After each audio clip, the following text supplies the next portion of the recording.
नाही, मुळामध्ये संभ्रम असण्याचं कारण नाही, कारण मी भाजप पक्षामध्ये आलोय आणि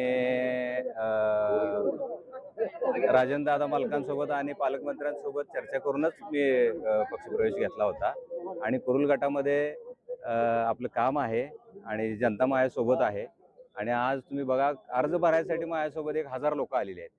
हेच माझं प्रेम आहे आणि हाच माझा विजय आहे. मतदारांसमोर जाताना आपण कोणते विषय घेऊन जाणार आहात?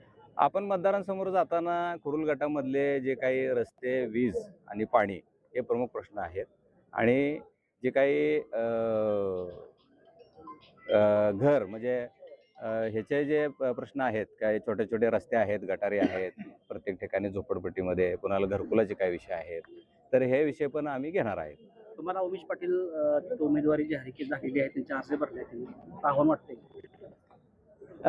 मी मागच्या महिन्याभरामध्ये पूर्ण घर टू घर सगळ्यांना भेटलेलो आहे, माझ्या मतदारांशी त्यांच्याशी संवाद साधलेला आहे.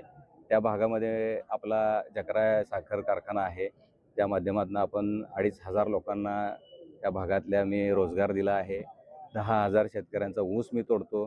त्यांच्यासोबत माझी खूप कौटुंबिक नाळ जोडलेली आहे आणि ज्यावेळी मी आज घरी जातो त्यांच्या, तर प्रत्येकाचं जो काही आदरातिथ्य म्हणा किंवा ते काय त्यांनी जे काय माझं स्वागत केलं आहे, याच्यामुळे मला असा विश्वास वाटतोय की माझा विजय हा निश्चित आहे. खरं तर गावभेट दौरा करत असताना दादा लोकांनी काय काय प्रश्न मांडले आणि त्या प्रश्नाचं तुम्ही निरसन कसं करणार आहे?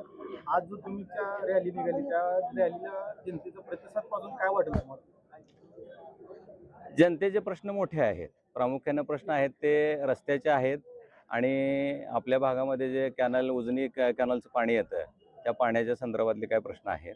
रस्त्याचे जे प्रश्न आहेत ते आता पाणंद रस्ते म्हणा किंवा जे ग्रामीण रस्ते आहेत, ते रस्ते पक्षाशी बोलून पालकमंत्री आहेत, राजन मालक आहेत, यांच्या माध्यमातून आपण तो सगळा प्रश्न प्रामुख्याने सोडवूया. आणि लोकांना हा जो उत्साह दिसतोय, तर लोकांना माझ्याकडून अपेक्षा दिसत आहेत पुढच्या भविष्यामध्ये. येणाऱ्या काळामध्ये मी त्यांना एक आश्वासक चेहरा वाटतो असं एकंदर दिसतंय. माझ्यापेक्षा मीडियाला जास्त समजेल.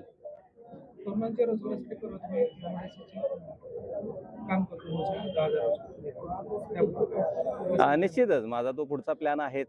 ज्यावेळी मी एकदा ही निवडणूक जिंकून आत गेलो, की आपण त्याच्यावरती मोठं प्लॅन करतो. 1-2000 एकरावरती आपल्या भागामध्ये कुरुल जिल्हा परिषद गटामध्ये MIDCचं माझं स्वप्न आहे आणि ते निश्चित मी येणाऱ्या 5 वर्षामध्ये पूर्ण करणार असा विश्वास मला आहे.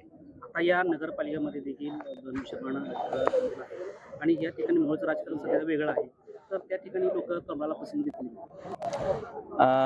कमळाला निश्चित पसंती देणार आहेत, कारण त्यानंतरच्या ज्या महापालिकेच्या निवडणुका झाल्या त्यामध्ये कमळाला लोकांनी पसंती दिलेली आहे.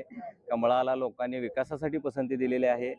विकास हा फक्त कमळच करू शकतो असं मतदारांच्या मनामध्ये ठाम झालेला आहे. दादा, शेवटचा प्रश्न, विजन काय असणार जिल्हा परिषद गटांचं ठळक विजन काय असणार? जिल्हा परिषद गटाचं ठळक विजन म्हणाल तर लोकांच्या प्रामाणिकपणे सर्व अडचणी सोडवणे हे माझं विजन असणार आहे.